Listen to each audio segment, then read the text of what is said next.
This channel does not promote any violent, harmful, or illegal activities. All content provided by this channel is meant for an educational purpose only. Top quality और consistent performance के लिए सिर्फ silver pump नाम याद रखना। সুনিতা উইলিয়ামসদের এবার ঘরে ফেরার কাউন্টডাউন শুরু হয়ে গিয়েছে। সুনিতা উইলিয়ামস এবং বুচ উইলমোরের জায়গা নিচ্ছে অন্য 4 নভশ্চর। 9 মাস ধরে মহাকাশে রয়েছেন সুনিতা উইলিয়ামস এবং বুচ উইলমোর। 8 দিন পরে তাদের ফেরার কথা থাকলেও সেই সময়সীমাটা বেড়ে 9 মাস হয়ে গিয়েছে। কীভাবে তারা ফিরছেন, সেই ফেরার পদ্ধতিটাই বা কী, এই মুহূর্তে জ্যোতির্বিজ্ঞানী সন্দীপ চক্রবর্তী রয়েছেন এবং তিনি একটা ডেমো মডেল করেছেন কিভাবে তারা ফিরছেন মহাকাশ থেকে এই পৃথিবীতে, সেটা আমরা একবার জেনে নেব। সন্দীপবাবু, কীভাবে ফিরছেন সুনিতা উইলিয়ামস এবং বুচ উইলমোর? তারা 9 মাস ধরে রয়েছেন সেখানে, আপনি যদি একটু ডেমোটা দিয়ে আমাদের দেখান। দেখুন, যে এই পুরো ঘটনাটার সেন্টার কিন্তু একটা ইন্টারন্যাশনাল স্পেস স্টেশন। এখানে যেটা দেখতে পাচ্ছেন এটাই হচ্ছে আমাদের আইএসএসের এক্স্যাক্ট কপি, এক্স্যাক্টলি 200 ভাগের 1 ভাগ। আচ্ছা, এই আইএসএসে দেখবেন আপনি বিভিন্ন রকম স্যাটেলাইট এইভাবে আটকে আছে, বিভিন্ন রকমভাবে পোর্টিং করে। তো কালকে যেটা ঘটনাটা ঘটেছে, যে এই যে ছোট যন্ত্রটা দেখছেন, এটা কিন্তু এর থেকে যদি 200 গুণ বড় করেন, প্রায় 12 ফুট মতো বড়। কালকে এখান থেকে পৃথিবীতে ক্রু-10 গেছে, গিয়ে আজকে সকালবেলাতে এই ক্রু-10 এক্স্যাক্টলি এইখানে গিয়ে হারমোনি পোর্টে গিয়ে জয়েন করেছে। আচ্ছা, এখান থেকে 4 জন অ্যাস্ট্রোনট অলরেডি বেরিয়ে কিন্তু মেন ঘর চলে এসেছে।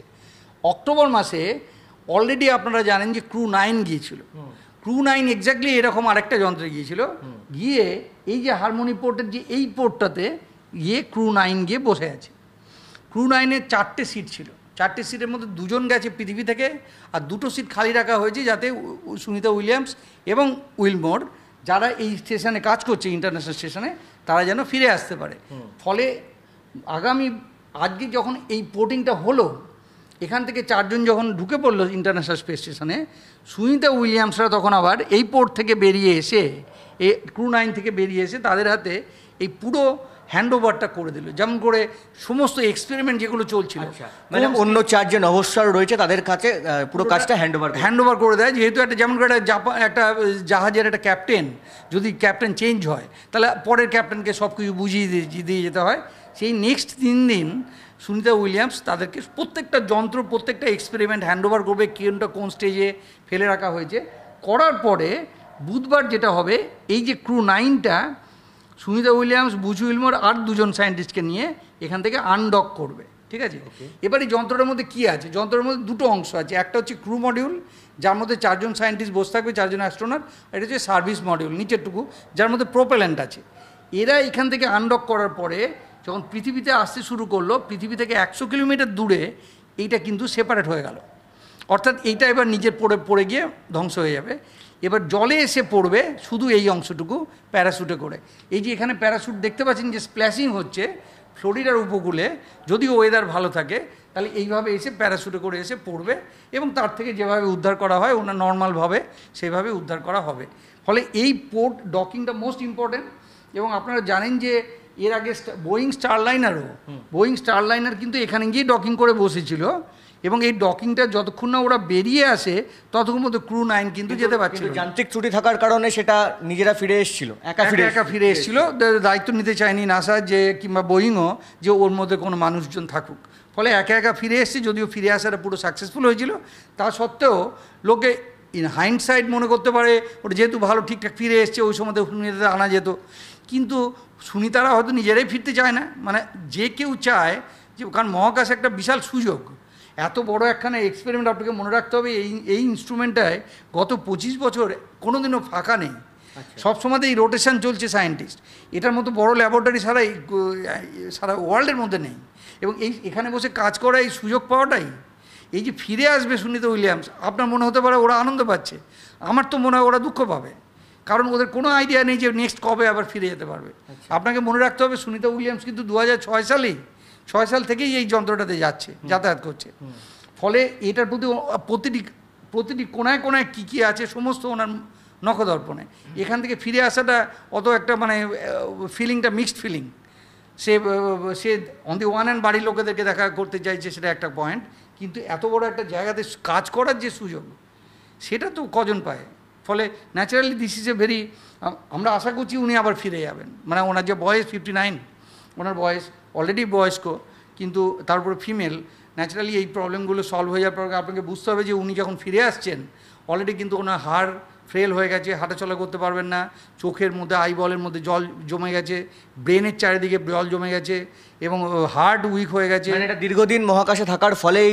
অ্যাবসলিউটলি। আপনি যদি 7-8 দিনের থেকে বেশি থাকেন তাহলে আপনার বোন অলরেডি লস হতে শুরু করবে। কারণ আমাদের দেহের যে হাড়, এই হাড়ের গঠনতন্ত্রটা 35 দিন 40 দিনের মধ্যে রিপ্লেসড হয়ে যায়, পুরো চেঞ্জ হয়ে যায়।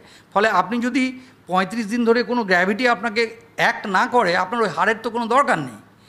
মনে করুন ওরা ভেসে বেড়াচ্ছেন, তাহলে হাড়ের তো কোনো দরকার নেই। ফলে ন্যাচারালি হাড়গুলো আর তৈরি হয় না।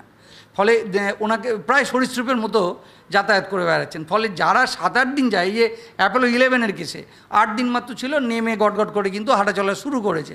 কিন্তু কেউ যদি 10 দিন 15 দিন 20 দিন 1 মাসের বেশি থাকে তাহলে অলরেডি হাড় কিন্তু ক্ষয়ে গেছে এবং তার পক্ষে পৃথিবীর সঙ্গে অ্যাডজাস্ট করা তত বেশি সময় লাগবে। মানে শারীরিক সমস্যা হতে পারে সুনিতা উইলিয়ামস এবং বুচ উইলমোর। হতে পারে না, হবেই।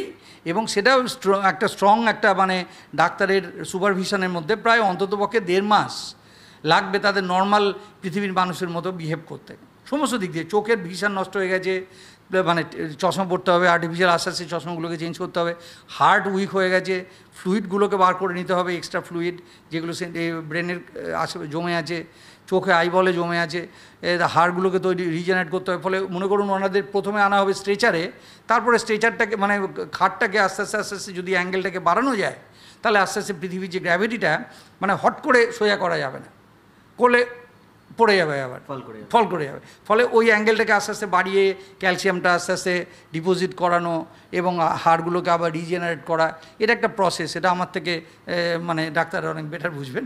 কিন্তু এটা সত্যি কথাই যে 1.5 মাসের 1 মাস 1.5 মাসের থেকে বেশি থাকলেই ওটা একটা বিশাল শারীরিক এবং ফিজিওলজিক্যাল এবং ফিজিক্যাল প্রবলেম হয়।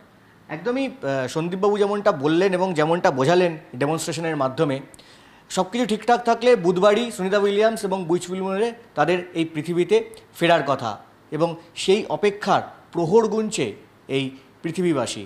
কিন্তু এই বিশ্ববাসী প্রহর গুনলেও সুনিতা উইলিয়ামস বা বুচ উইলমোররা তারা কি আদৌ পৃথিবীতে ফিরতে চেয়েছেন? এই প্রশ্নটা রাখলেন জ্যোতির্বিজ্ঞানী সন্দীপ চক্রবর্তী। কারণ যারা মহাকাশচারী হন, যারা নভোশ্বর হন, তারা তো ওই মহাকাশেই থাকতে চান, ওটাই তাদের নেশা এবং ওটাই তাদের পেশা। ক্যামেরায় দীপকের সঙ্গে কৌস্তব গঙ্গোপাধ্যায়, TV9 বাংলা, কলকাতা।